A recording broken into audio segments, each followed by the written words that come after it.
Hey everyone, and welcome to episode 300. What a wild ride.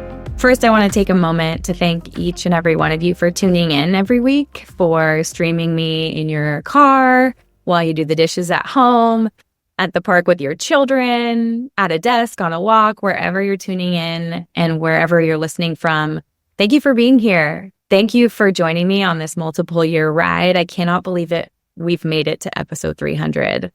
And as I look back, I also want to be just so grateful and thankful to all of the researchers, doctors, therapists, parenting experts who've been here with me on the Be Well by Kelly podcast. I've learned from each and every one of you. I'm excited to interview every single guest, and I hope you've learned something from each of them to celebrate what an amazing journey this has been. Today, I'm going to be taping my first ever solo podcast episode. We were able to get questions from the audience, and each of these solo episodes will have a theme. And today's theme is summer survival. When I think about summer survival, it's not even about surviving. I want you to be thriving. I want you to have the keys, the tips and tricks that I give clients to not only survive, but really truly to thrive in this inconsistent season, which is summer. So for many of you, you may be traveling, jumping on a long airplane flight, eating in new cities. There's going to be summer parties and barbecues, camps, maybe the inconsistency of working out, the inconsistency of eating, and really the unknown of what you're walking into a lot of times when it comes to this very playful time of year.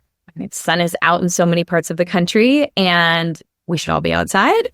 But I also want to focus on what I know the biggest needle movers are for my clients and share those here with you guys today. If you are interested in asking questions for future solo episodes, definitely be following along on Instagram. You can DM over a question or join our newsletter list. That's going to be the easiest and best way. Respond to a newsletter with your question, and we'll put it in on one of the future solo podcast episodes. So, starting off today, when I think about this time of year and when I think about health, I always go back to the basics. So the basics for me are blood sugar balance, nutrient density, and focusing on what I'm putting on my plate or what my clients are putting on their plate or in their blender versus what we're removing, what we're not eating.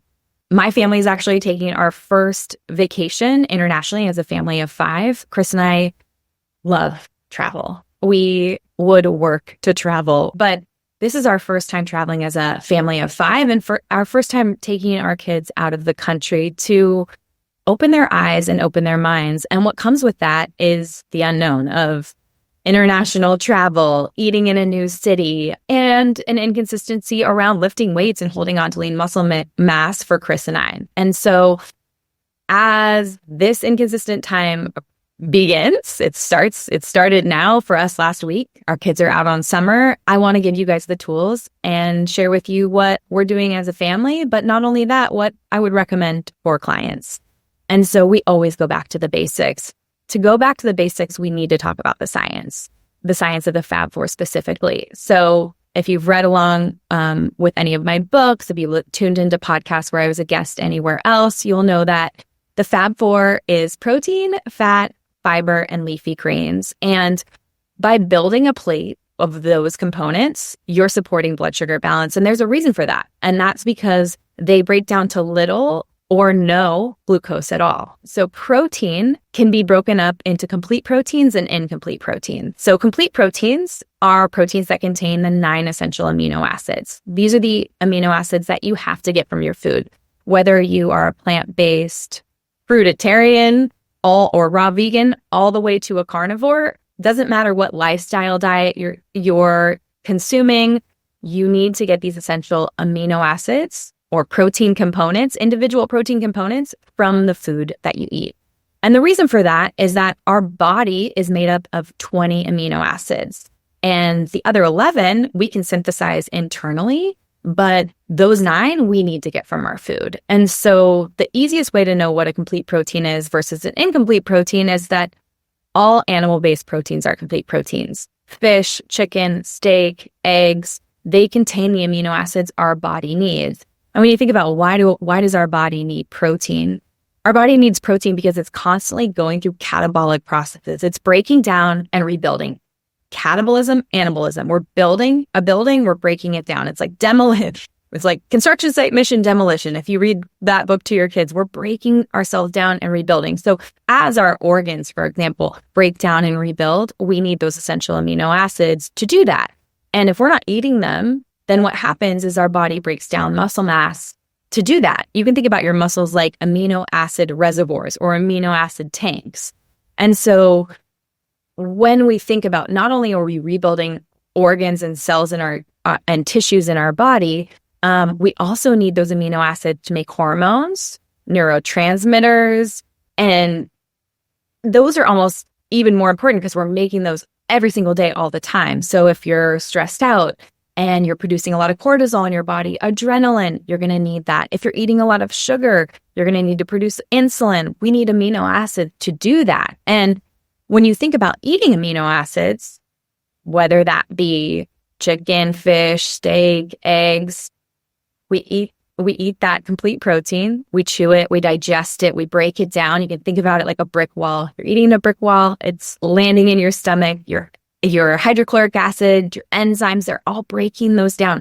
And each amino acid is each brick, one by one by one, right? So we absorb those amino acids into our bloodstream, and they're used to make literally almost everything in our body. When we think about the weight of your body, 50% of it is water. And if you look at the solid state of your body, the other 50%, 20% of that is made of amino acids. That's so much of what we are made of. And protein, when we eat it, breaks down to amino acids. So it's not breaking down to blood sugar, which is really important when it comes to blood sugar balance. And those amino acids are going to be used to make everything in your body, from your muscles to your organs to your ligaments, your tendons, your neurotransmitters, your hormones. Really, so much of our body is made of amino acids, and it doesn't cause a spike and crash in blood sugar. In fact, it does the exact opposite. There's a protein satiety theory that tells us that we will eat until we've eaten enough protein. And you even have nerves that innervate your gut that are constantly on the search for these amino acids. And so we know also that amino acids are calming. They induce satiety. So whether that be calming ghrelin, the hunger hormone, or supporting us through feeling full by activating GLP-1 and causing the release of cholecystokinin. These are the ways that protein can make us feel full, not cause a spike in our blood sugar, and give us what our body's looking for to be and live our most vital life. And so protein is the first pillar and the most important pillar of the Fab Four. And when it comes to thriving in summer and feeling your best, focusing on complete proteins are one of the best ways to do that, because you're able to feel full and calm and get what you need from your food to meet those requirements. So protein and complete protein specifically are one of the number one ways when workouts are inconsistent, when sleep is inconsistent, when you're traveling, when you're jet lagged, to feel full and calm and ensure that your body has what it needs to feel its best. So there was a study that came out at the beginning of this year that looked at a whey protein isolate, and it looked at 0 grams, so this is a placebo group, versus 25 grams versus 100 grams. And there was a previous belief that our body could only metabolize and use somewhere around 30 grams of protein, and then we'd waste the rest of it, and muscle protein synthesis wouldn't happen. And what we found from this study was actually our body can handle a large amount of amino acids, and that if you need to, sitting down to 100-gram serving will serve you. And people are probably listening going, well, but strategically having a larger amount. So say you're sitting down and having 60 grams or 80 grams of protein in one serving, or even that 100-gram serving, if you're sitting down to that, what you will see is there was no difference in muscle protein synthesis in the first few hours. But with the 100-gram protein group, they found that later in the day, after the 6-hour mark, they were still seeing a statistically significant difference in muscle protein synthesis. And what does this mean for me as someone who's focused on taking care of myself in this inconsistent time of summer, I'm focusing on protein intake and not having an upper limit on it. And I'm focusing on hitting 1 gram per pound of body mass. So I fluctuate somewhere between 120, 130 pounds. And at a bare minimum, I am looking to hit 100 grams of protein a day. But when I look at having inconsistent workouts and traveling, I am really going to be pushing toward that 120 gram mark. And I'm going to do that by having larger amounts of protein in one sitting. So that, for example, in the morning, if I'm at home during the summer, will look like making a Fab Four smoothie and having some leftover steak, meatballs, or salmon from the night before, or doubling my scoop of protein in my Fab Four smoothie. Protein, again, it's not breaking down to blood sugar. The upper limits that were promoted a few years ago for a long time there's some holes in that now. And so feeling full, feeling satisfied, having the protein requirements that I need and that my clients need have become really important. And previously this year, when I worked with a few clients getting ready for specific roles, one of the number one things I saw was they were intermittent fasting in the morning and under eating protein the rest of the day. Well, the problem becomes there when we do end up having glucose forming or glucose foods. When I say glucose foods, I mean carbohydrates that break down to glucose or blood sugar. The problem with that becomes when you have a spike in blood sugar and insulin is released to pull that sugar out of your bloodstream, it's going to a number of places, going to your liver and it's going to your skeletal muscle. And when we are breaking down skeletal muscle because we're not eating enough protein to retain it or we're not lifting weight to build it, then that breakdown's happening. And that breakdown is the breaking down of our metabolism. It's the breaking down of our sugar storage tanks. In my first book, I called it, I called that the gas tanks, right? We eat carbohydrate types of foods and they break down to blood sugar, and blood sugar becomes this energy source to make ATP through a process in our mitochondria. So we're making energy from glucose, but if we don't have the place to store it, then it can cause deleterious effects like elevated blood sugar and increase, which can lead to metabolic syndrome, type 2 diabetes, heart disease, an increased risk of cancer. So we really want to hold on to that lean muscle mass. And if I haven't beat the drum loud enough or hard enough here, I'm talking about eating enough protein to not only provide us with the amino acids we need to hold on to lean muscle mass, but to make sure that our body isn't breaking down our muscle to make neurotransmitters and hormones, or to, rebuild that epithelial lining, or to rebuild our organ.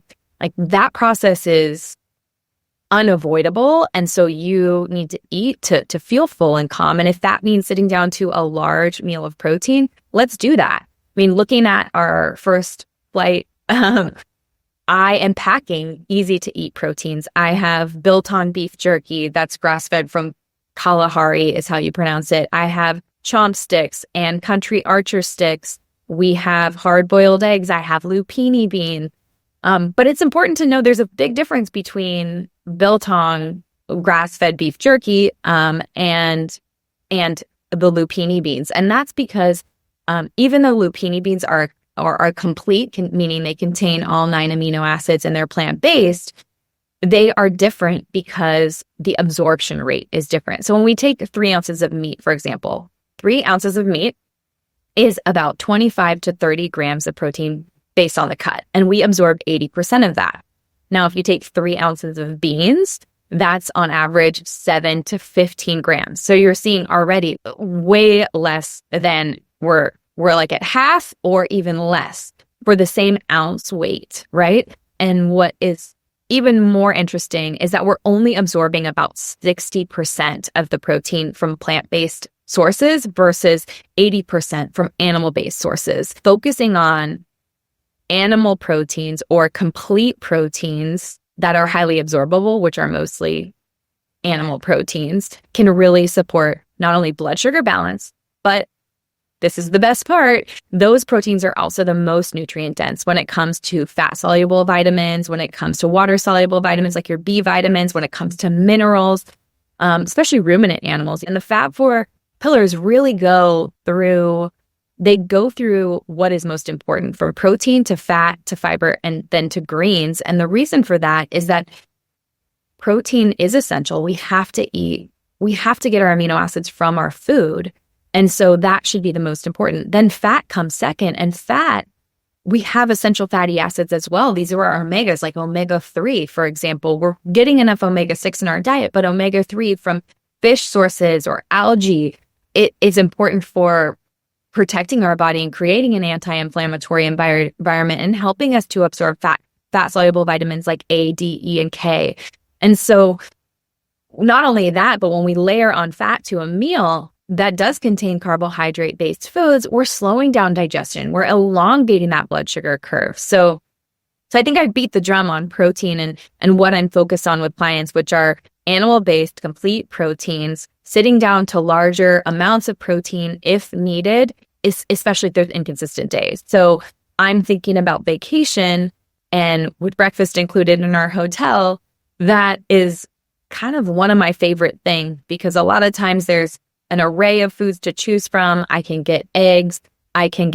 Sometimes there's some type of meat source or smoked salmon. I'm going to be searching out chicken, sausage. I'm going to be searching out protein-rich foods that are animal-based and eating them first. And as much as I can, knowing that my body is going to use those for hours to come, and that if I'm walking around a big city or not getting my workouts in, that I am still holding on to the lean muscle mass that I have. And supplements can help with that. Taking Be Well by Kelly protein with me. I'm taking essential amino acids with me. I'm really focused on holding on to that lean muscle mass. And I hope you can do that this summer as well, because if, for example, your kids are at camp, or you're all over the place like we are traveling, you just want to be able to feel full and calm and give your body what it needs. So that's where protein powders can be really strategic too, whether that's grass-fed whey or grass-fed beef isolate, or even a lupini bean protein or a chocho bean protein.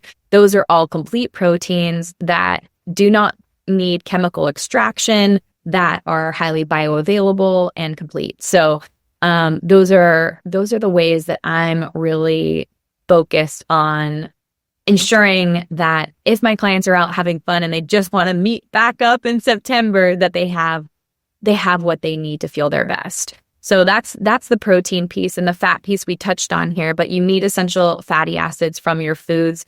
Supplementing with those are important. It's definitely part of my supplement routine, something that I'd want to be a part of yours as well, because what you're getting there is the DHA and EPA. So if you're animal-based, that can be a fish oil. If you're plant-based, that's an algae oil.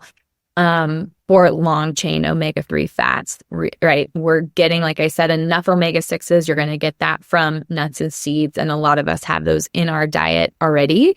But fat is required for absorbing fat-soluble vitamins. It is required, and it helps elongate the blood sugar curve, but it doesn't break down to blood sugar. So back to the fat four, protein does not break down to blood sugar. We can make it if we need it, but it doesn't cause a surge and crash.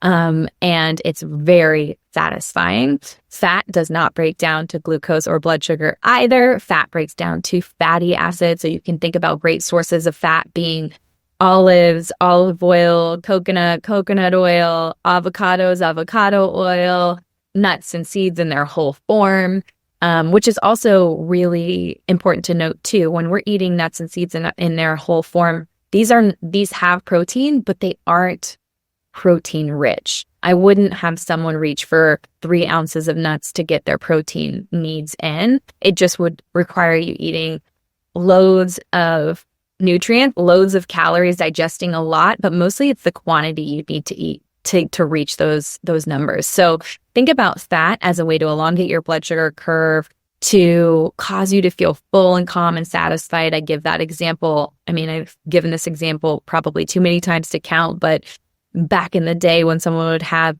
like plain chicken and steamed broccoli versus chicken and broccoli sauteed together in a pesto sauce or some type of delicious fat sauce, or having tacos with some guacamole, that is going to make you feel calm, and it's going to elongate your blood sugar curve because it's going to slow down the digestion of the other components of your meal. And so protein and fat do not break down to blood sugar. And what of the fat board does break down to blood sugar is fiber and leafy greens. And when we think about fiber and leafy greens, I tend to bucket them for clients together. And what I'm looking for here are plant-based sources of glucose, right? Glucose, foods that break down to glucose. So when we think about that, you can think about fiber and greens as cellular carbohydrates. So cellular carbohydrates are carbohydrates that are wrapped in their fiber cell. These are whole foods. And that's broccoli, cauliflower, cucumber, asparagus, carrots, peppers. Name your favorite fruits and veggies here. Most of the time when I'm talking about fiber and greens, I'm really referring to the variety of plant-based whole foods, including low glycemic fruits and even apples and pears, great sources of fiber there. But depending on their carbohydrate density, they would cause a difference in the height and speed of a spike of blood sugar, so of glucose. And so cellular foods, cellular carbohydrates are amazing because we have to chew and digest through those to release those. So when I see a plate, most of the plates that I'm building, most of the plates I'm creating, most of the meals I'm ordering out are simple. And this is the advice I give my clients as well, because when you're getting broccoli, steak and broccoli, or you're having, a beautiful, let's say it's a Mediterranean sea bass with a tomato compote, olive oil, onions. I mean, my mouth is watering when I talk about this, to be honest with you. Am I getting hungry? Maybe a little bit. What we're getting here is color and fiber, and the sugar that is present in those vegetables will break down to glucose. And it does that, but it has to be released from the fiber cell. So we have to chew through it. And that process of having fiber wrapping around glucose really slows down the release of glucose into our bloodstream. So if we're comparing apples to oranges, let's compare apple to apple juice. An apple is a cellular carbohydrate. When the apple juice present in that apple is wrapped up in the fiber cell, we have to chew through it to release that sugar, and that causes a spike and crash. So we chew it. It is absorbed through our intestines into our bloodstream, and you can picture little apple emojis floating around in your bloodstream, and that is a cellular carbohydrate. The acellular version of this, acellular means it's been obliterated from its fiber cell. And this is, unfortunately, with industrialization, with processed refined sugars, flours, juices, anything that has been used a machine to, or even any kind of like hand press to pull sugar or refine something out of what is its whole food form.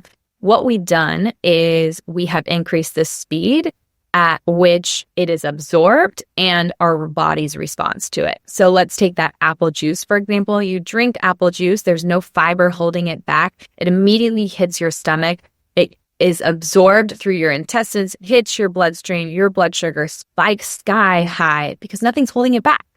And so the things that we can look at when it comes to carbohydrates are focusing on whole foods, focusing on fiber-rich foods, focusing on quantity, because if you have one apple versus a 16-ounce cup of apple juice, your body's going to have a completely different response to that. When we drink that apple juice, our blood sugar spikes sky high, and it happens very fast, which means our pancreas needs to overreact, flooding our bloodstream with insulin. So as your blood sugar spikes, insulin is released. Insulin is this amazing hormone that helps unlock our cells so that that glucose can leave our bloodstream and end up being stored somewhere. So it's stored in our liver and it's stored in our muscles. And if our blood sugar is staying high because we've had too much, our liver can go through a process of converting it and storing it as a triglyceride, as fat. And so that spike and crash can be controlled or slowed by eating foods that are slow to release glucose, which is, I think beautiful when you think about nature and God or the way of traditional eating is that we were meant to chew our fiber-based foods, our whole foods. We were meant to slowly release their sugars and to also get the soluble and insoluble fiber that comes with it. So we talked about that fiber cell. Now, depending on the type of fiber that it is, it's breaking down either to a soluble fiber, which turns into a gel-like consistency, and it feeds your microbiome, all those microbes that live inside of you, the trillions of microbes that live inside of you, and they ferment those soluble fibers and they give off amazing postbiotics like short chain fatty acids, which immediately become energy for our brain and for our epithelial lining to rebuild, which is beautiful. We need this fiber in our life. And so when it comes to traveling abroad or when it comes to plating a meal for my family, I look for plant points. I look for color. I look for fiber, and I use whole foods as much as I can to ensure that I'm supporting blood sugar balance, that I'm slow. Think of it like a slow drip of energy instead of a hard, high spike that's too fast, because that spike that goes really fast crashes really hard. And that's when we see hypoglycemic responses. That's when we see cravings. Anytime you spike up really high and insulin's released and too much insulin is released, we have a hard crash. And what does that make us crave? It makes us crave more carbohydrates and more sugar. And as I think about traveling abroad and as you prepare for the summer, I don't want you to freak out. I don't want you to think, oh God, that sounds horrible. I don't want to have these major spikes and crashes. Yes, of course not. But it isn't in 100% restricting the foods or the experiences that you want to have. We're going to France. Something you should know about me. My favorite thing in the entire world is a crispy, buttery croissant. It more than a donut, more than a bagel, although I had my fair share of everything bagels with veggie cream cheese all through high school. A croissant to me nowadays is, that is better than any form of sugar. And I'm not going to have those when I get there. I'm going to try all the things, the macaroons, the crepes. But what I'm focused on is that morning meal at the hotel. It's being strategic by eating the Fab Four, knowing that is going to provide my body with what it needs, enough protein. So if I do have that croissant, let's say at 10 or 11 in the morning, and I have a spike and a crash, I know, well, I'm walking the city, I'm moving, and I've eaten enough protein that morning and I have my protein reserves high enough that I can go out and produce glucose, because the body is amazing. It's able to handle and it's capable of supporting blood sugar balance if you're giving it the right things to do that. And that is the Fab Four. So it is truly about being strategic with that first meal of the day, strategic at that meal that I'm eating protein first and trying to get an abundance of protein. And then when it comes to packing things, I've got 2 freezer bags full of all of the extra protein options for the flight and for our luggage that I'll throw in the backpack while we walk around. And I would encourage each of you to have those protein sources. Find a way. How can you be strategic in getting maybe 50 grams of protein in the morning to feel full and calm, to fill your reserves, to balance your blood sugar? So while we're in the state of not being able to maybe work out the same way because we're traveling or summer's a little crazy, we can rely on food and even get as focused and serious and strategic about making it that first meal of the day. And I know there may be a lot of people that love to work out fasted, and I'm still a fan of that, but not at the expense of not eating enough or starting your day with protein. So that is my soapbox for surviving, not only surviving, but thriving all summer long, and understanding like, how can I supplement to feel my best and to ensure that I am really showing up for myself, my family, my coworkers, my travel buddies, whoever it is. So that would be the tips and tricks for making it happen this summer when it comes to balancing your blood sugar and getting those nutrients in for for all of your cells, whether that be vitamins, minerals, macronutrients like essential amino acids, essential fatty acids, and all of the rest. Let's jump into some of these other questions. Thank you, anyone and everyone who submitted questions. If you are interested in submitting questions, I'd love to hear from you. You can find me at Be Well by Kelly on Instagram. You can join our email list. By joining, you'll also get exclusive access to Be Well by Kelly offers and previews, which would be a preview sale 48 hours prior to the launch of my new product coming this summer in July. So definitely, if you're excited to know what that is, or you'd want to shop prior to the general public, join. Let me know your questions, and let's jump into those. So looking at some of these questions, which goes really well with summer survival, and we're going to slash that, and we're going to call it the summer to thrive, and also to have fun and to not have anxiety and stress when it comes to summertime is also a really important practice. We can get caught up in this person's doing that or this. There's only one way to wake up. Get sunlight in your eyes. Like, yes, of course, I want you to be outside. I want you to be in nature. I want you to be sleeping well. But again, you have to take inventory of your life and say, what's realistic? Because what hurts you more is not being able to follow through and feeling like a failure or internalizing those failures as that being a reflection of who you are. It's not who you are, it's what you're doing. So if there's something you're finding yourself going like, oh, I'm not really happy about that. It's not who you are, it's what you're doing. And so what I want you to be doing are the things that really are going to make you feel your best. So let's jump into these questions to help you feel your best. So here is question 1. Kelly, what supplements do you take every day, and can you go through them? Absolutely. So when it comes to the supplements that I'm taking right now, I'm taking my prenatal vitamin. And for anyone who is thinking about getting pregnant 6 months prior to pregnancy, throughout pregnancy, and all the way through breastfeeding, you should be taking your prenatal supplement. You can think about that as a foundation of nutrition. It fills in the gaps. It's an insurance policy, really, and I love WeNatal. I help them formulate that. Shout out to Ronit and Vita. We also have a DHA with them, and so that is that essential omega-3 fatty acid. Also, something that I take every day. Now, if I wasn't trying to get pregnant or breastfeeding, which I'm currently still breastfeeding Julian. Happy first birthday to him as of May 25th. My baby. Oh, it just hits different the third time around.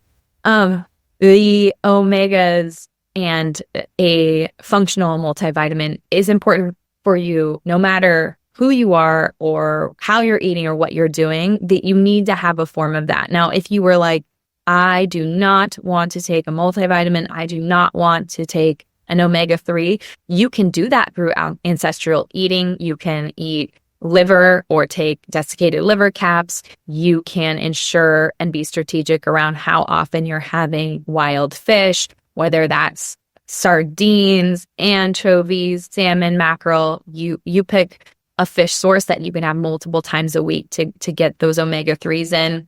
There's other ways, raw milk or milk. I personally, due to dairy allergies in my family, we're not purveyors of that. But there is an ancestral way of eating that can get you the nutrients that you need. But if you are like our family, we deal with food allergies for our kids. We are also on the go and eating primarily at home, but rely on local restaurants in our neighborhood as well. Multivitamins, a form of a multivitamin, whether that's your prenatal or a true functional multivitamin, would be the way to go, and omega-3. On top of that, we're all taking a D3K2, so a vitamin D for immune support, K2 for bone health as well. And then we're also taking a probiotic. We use seed probiotic in our family and seed for the kids. I'll mix that into a smoothie or find something that I can mix that protein or that probiotic into my kid meals as well. I also like to say I have a full supplement guide available on my website. So if you're interested in the supplements I take daily, supplements that I use with my kids, and immune boosting supplements that we use, those are also available in a full guide form, which you may find helpful. What else? Okay. And then in the evening, I take magnesium, and the magnesiums I like are a blend of magnesium biglycinate and oxide, sarcosomal oxide. I do really like my magnesiums to also have GABA and L-theanine. Because I take them at night, they promote healthy sleep and also healthy bowel movements. So those would be, see if I have them all, prenatal, omega-3, vitamin D3K2, probiotic, the morning, and then in the evening, that magnesium. Occasionally, I've taken things like MitoPure for mitochondrial health.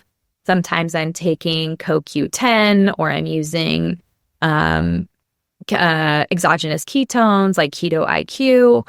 But those are, I can, again, be strategic with those. Enzymes are also something that I dabble in depending. So I'll keep enzymes, super enzymes from Now Foods in my purse. Recommend my clients do that if you have big dinners out, taking them traveling. Also important knowing, I don't really know what's going on with the food. I want to make sure my digestion is unlocking the nutrients from my food, and enzymes can help you do that.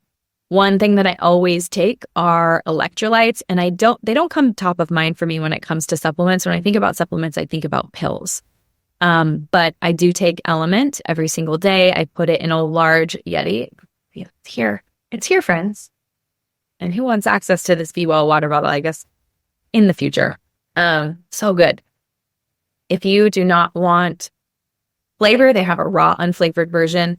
But what I found with those electrolytes, not only am I more hydrated, I don't have sugar cravings, my brain feels great. I feel like whip smart, on fire, can conversate and think on the fly, say it that way. But throughout my pregnancy and breastfeeding, your hydration and optimal hydration influences amniotic fluid, which is important for pregnant women to think about, because low amniotic fluid can be a reason your doctor may suggest induction. And so as you get towards the end of your pregnancy and ultrasounds aren't as specific and accurate as I wish they were, low amniotic fluid, like I said, can be a reason for induction, and proper hydration is so critically important for how you feel, but also for that. And then throughout my breastfeeding journeys, Element has been critical for that as well.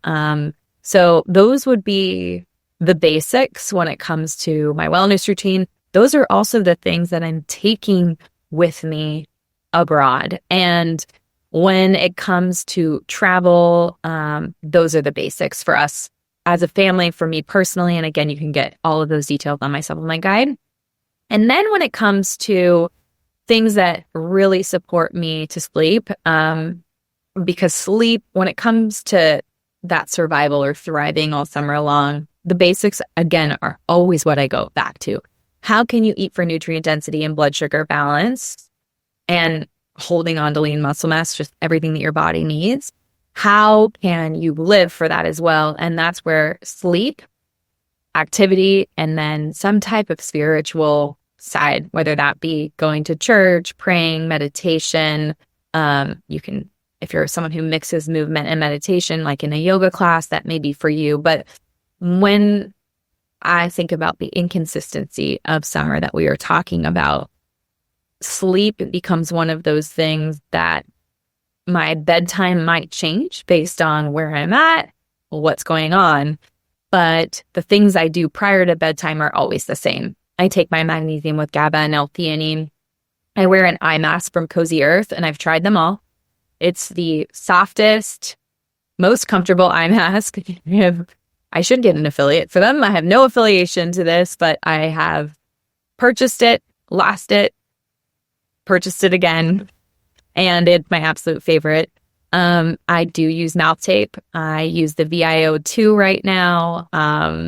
I have mouth tape for my kids as well. That's in the supplement guide. That I've noticed in the last year a major change in the way that I feel, especially because if you wear retainers, I wear retainers, and I find that I mouth breathe with retainers, and just having that tape and having that nasal breathing, I've seen major improvement on all of my scores and stats with my Aura Ring. So for me, it's a cool dark room, mouth tape, and an eye mask. And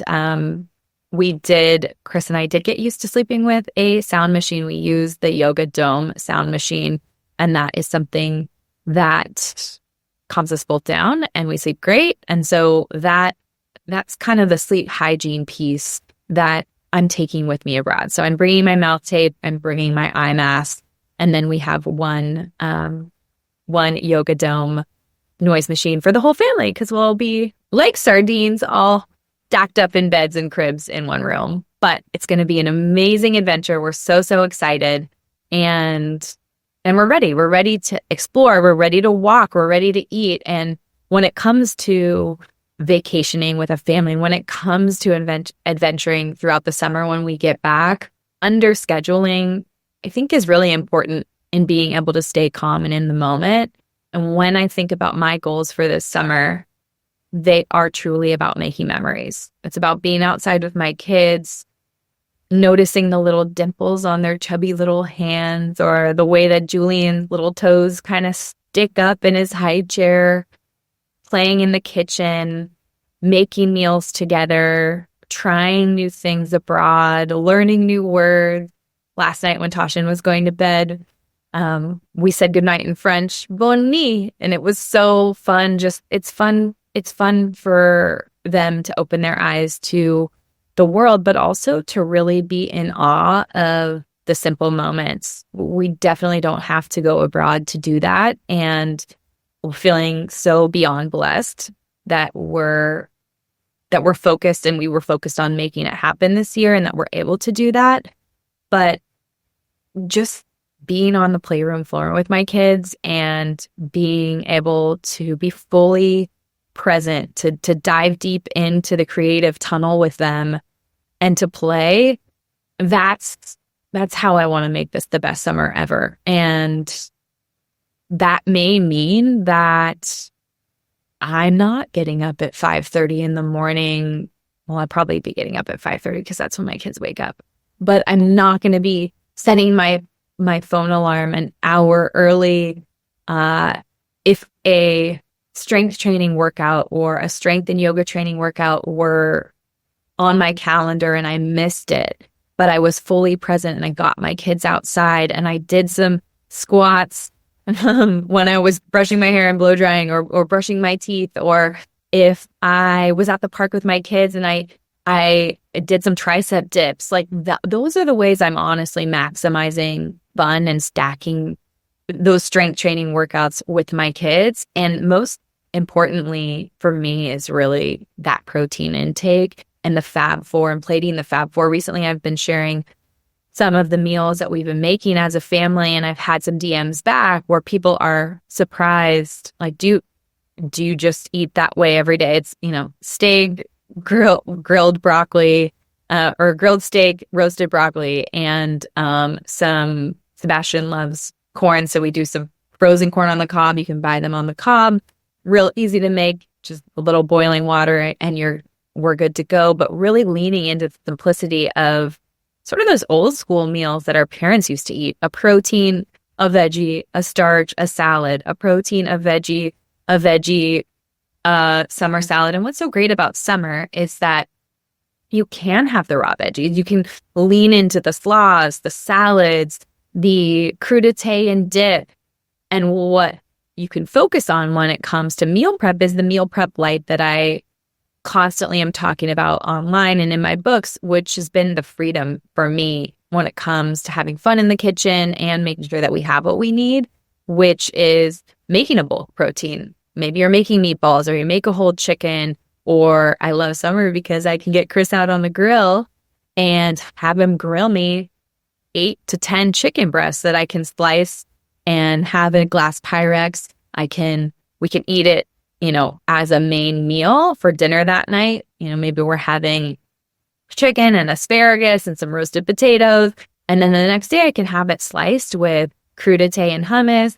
And then maybe that night I chop it really small and saute it in my frying pan with a little bit of taco seasoning, throw it in some siete almond flour tortillas or, cassava flour tortillas. And there we go. We've made 3 meals out of 1 barbecue session. So it's really like cook once, eat 2 to 3 more times. And you have to be willing to eat the same type of things to make that work. But that's the simplicity that I'm leaning into this summer. Those are the recommendations that I make for clients to feel their best, but really to fuel their best life. And so you can lean on supplements like protein powders, amino acids, the packaged proteins like the biltong, the beef sticks, the lupini bean. Protein bars are a little difficult. So there was a question here about my favorite protein bar.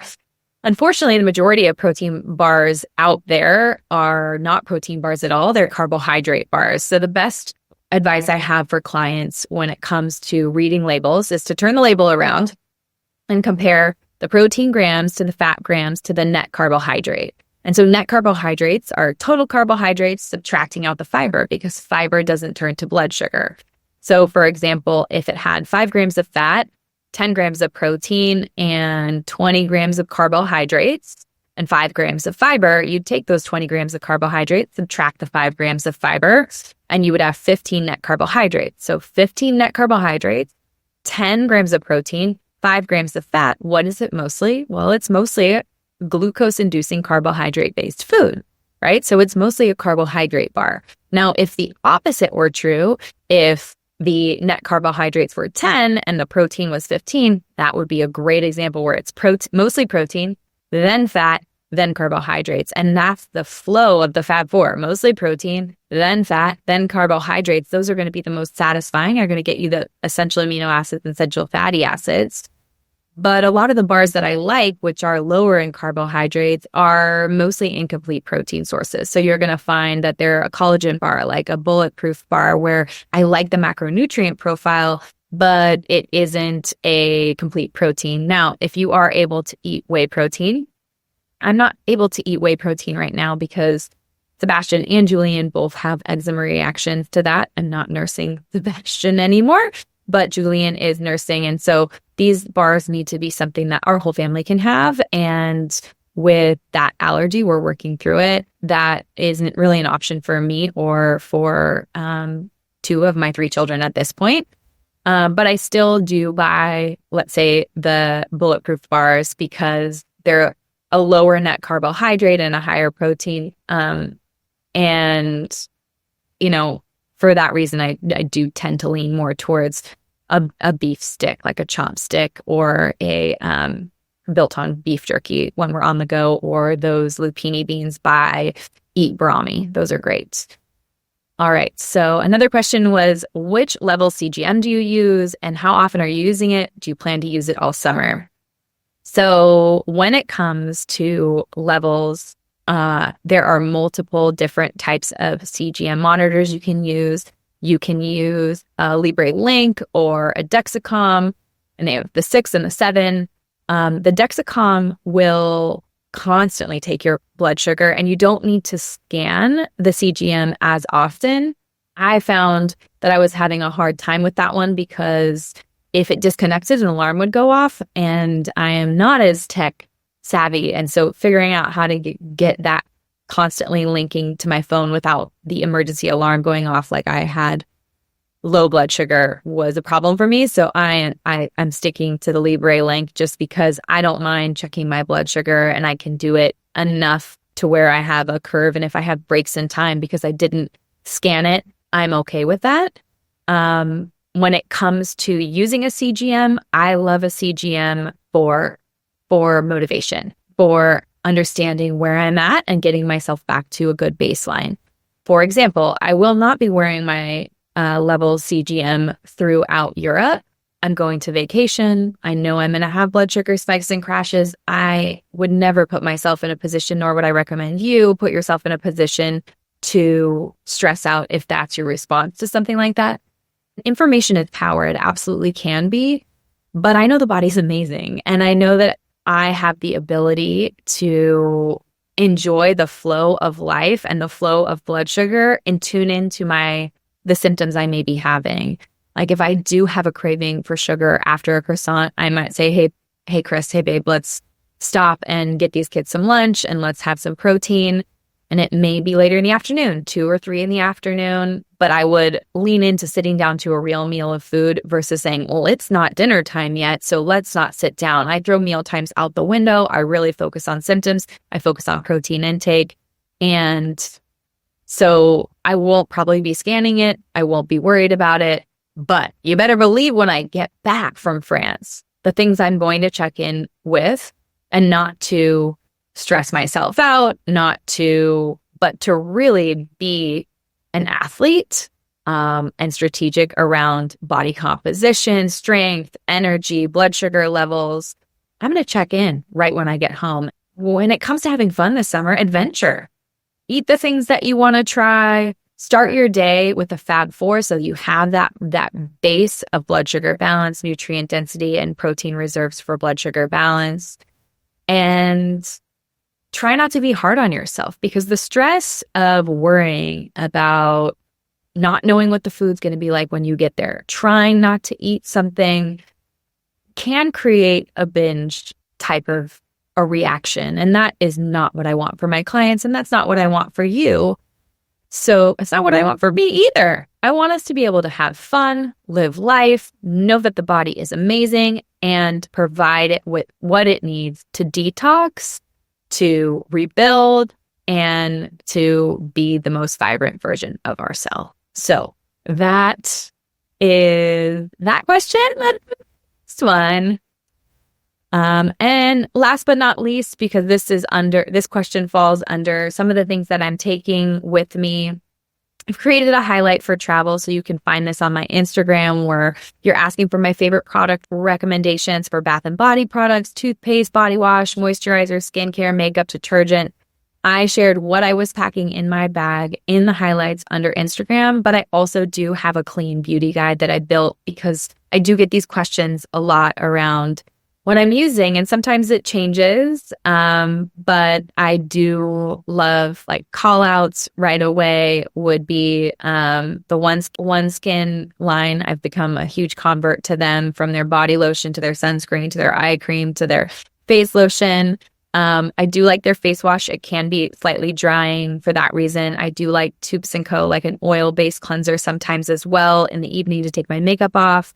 But I'm an absolute minimalist when it comes to clothing, skincare, all the things, truly.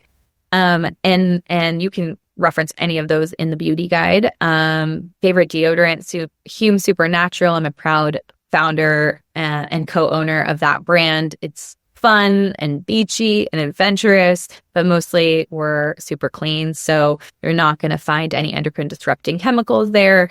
I love the fragrance free. If I need a little fragrance, I like Desert Bloom. And I think when it comes to travel, you'd be surprised to know that, or maybe not surprised if you've been tuning in a long time, I'm using Iris and Romeo, which has an SPF of 50. It's like a BB cream. So it's a moisturizer and it's tinted for makeup.